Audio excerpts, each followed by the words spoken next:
Hey, it's me, Nelthler. Welcome to another episode of Achieving Perfection. This is going to be for the white-blue node of Ravnica at War, Promise. Now, per the usual, I'm going to go ahead show off the decks that I would suggest using. Then I'm going to go over the node, I'm going to go over deck building, and then why I chose the decks that I did. So for newer players, and forgive me, I know I'm using a dual-colored Planeswalker for this, but due to the Vanguard objective, it's a bit tricky. So I would use something like this here.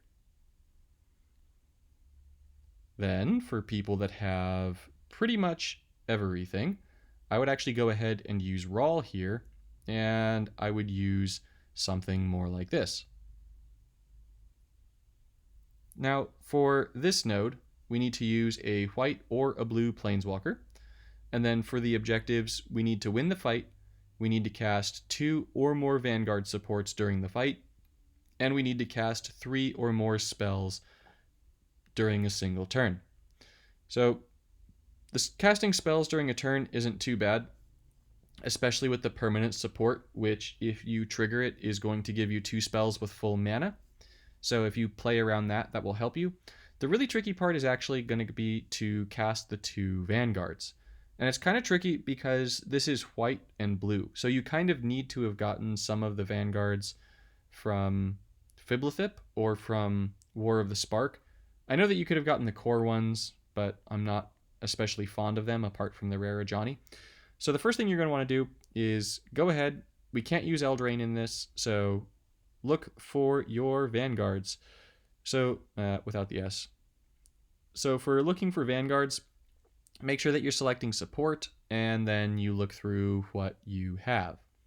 Now, I'm going to go ahead and narrow this down just a little bit, but I actually really like Vraska for this, especially for newer players, because Vraska is the cheapest of the Vanguards that you get from the story mission, so the lowest mana cost, so easiest to play.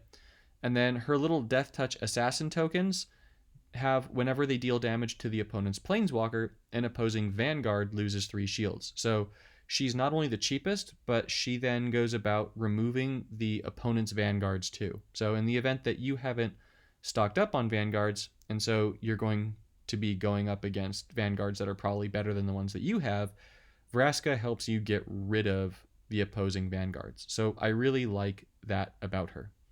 Now, if we go and toggle uncommon, this is where we have the Vanguards that you get from the story. You've got Kiora, who's white, but Kiora really doesn't do anything for us on this node, so I don't particularly like her.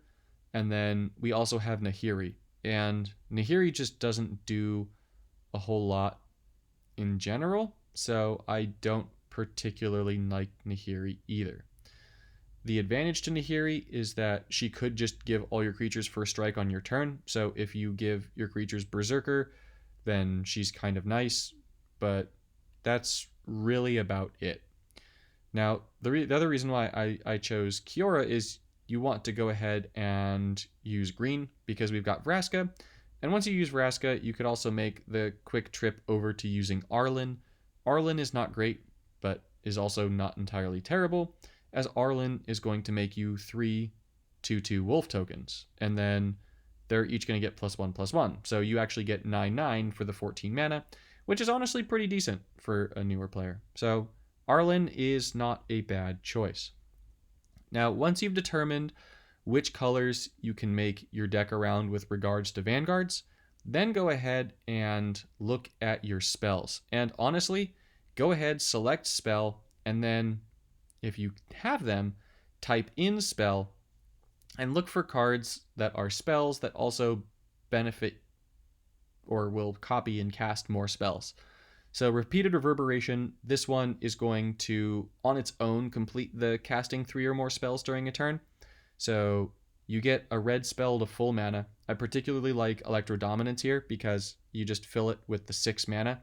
You don't even need the stored mana. Then you repeated Reverberation it, and then the Reverberation is 1 spell cast, and the 2 copies is 2 more for 3 total spell casts. So it just does it right there for you. You could use Finale of Promise. I don't particularly like Finale of Promise, so I'm not planning to use it myself. I feel like there are better options, but if you don't have them, it definitely works.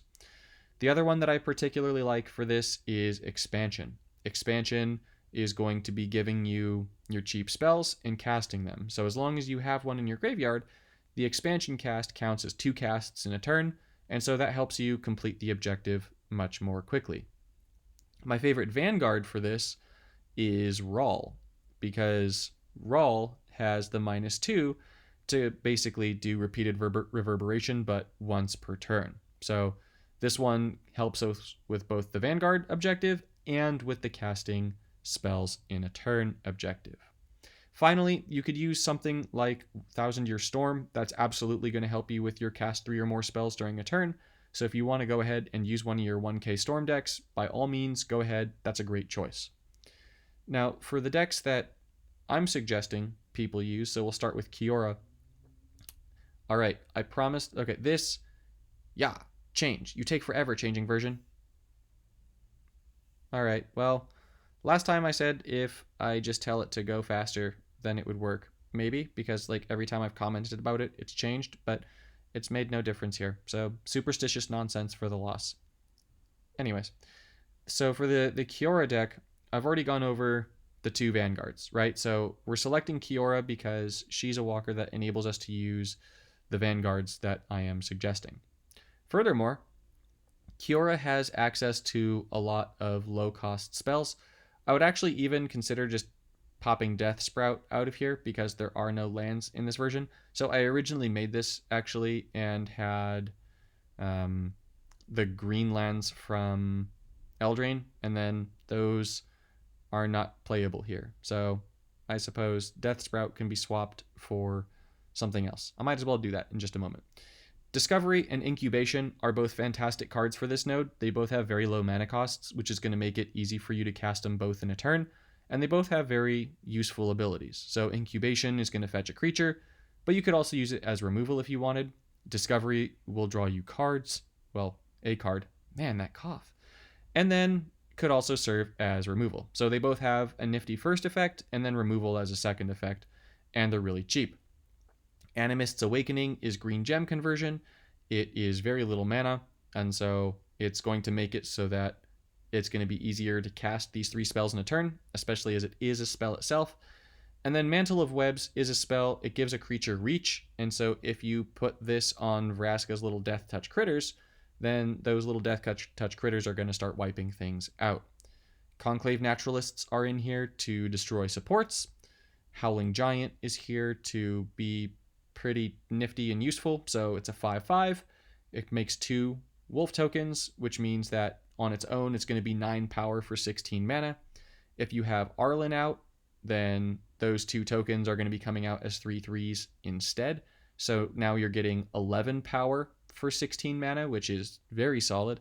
And then Arlen's making the same type of wolf tokens, so it's just going to stack on the Howling Giants tokens, and so it doesn't mess with your creature slots. So I really like a lot of the synergy in this deck, and I'll actually go ahead and swap out Death Sprout here so you can see what I would use instead. So if you've made it to this point in the video, you get rewarded with seeing what I would use instead. So as I go through, I'm taking out a removal piece, so my first thing that I like to look for is removal. I do like a lot of the bounce options, but I'm going to go ahead and put in Status.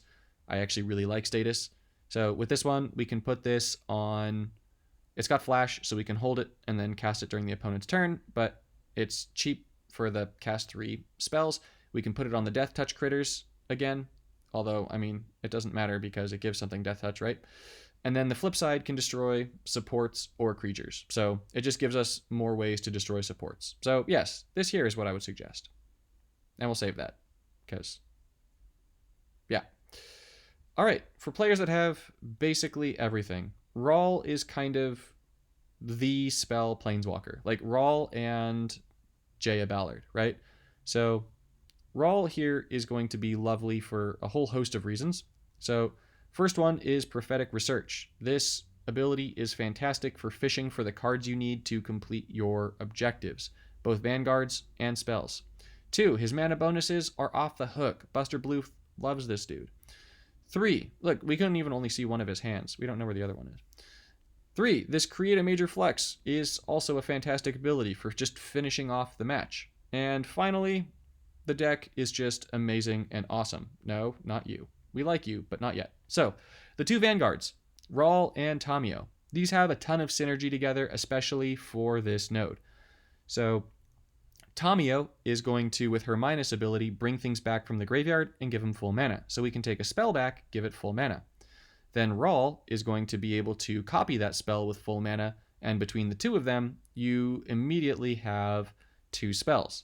If you disable that spell so it doesn't cast, then because Rawl comes in with 4 shields, you can then use this -2 again, and just because you have Tamio and Rawl, you've got all 3 of your spells in one turn. Furthermore, they both have draw cards for their first ability of sorts, so it's going to help you find the pieces that you need for your deck. It's just going to help you out with keeping continuity, consistency. So that's really good. For gem conversion, we've got Steam Vents. Steam Vents is going to convert to Rawl's colors. They're both +5, so it's fantastic. Then for the spells, you're really going to see a lot of what I was suggesting in the video. So things like Repeated Reverberation and Expansion with Electro Dominance and Stitch in Time. So either one of these are fine. We spam Rawl's first ability or third ability, and boom, we're good, we're done, we win. Flood of Tears is here to serve as an oh shoot button, right? It's like an escape button. So if the opponent builds up too quickly, you use this, it wipes out everything, and then you get a fresh start. God Eternal Kefnet is also a fantastic card for this node. It's going to copy spells and give them half mana, so it's just going to make it a lot easier to not only get, but play the spells. And then on top of that, it makes copies, so it's going to make it so that Rawl is doing more ping damage.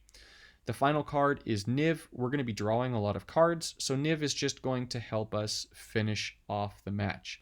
And also gives us the added bonus of whenever a player casts a spell, we draw another card. So, tested this deck out. I love it. It works great. So, I hope this helps you get a perfect score, and I'll see you in the next one.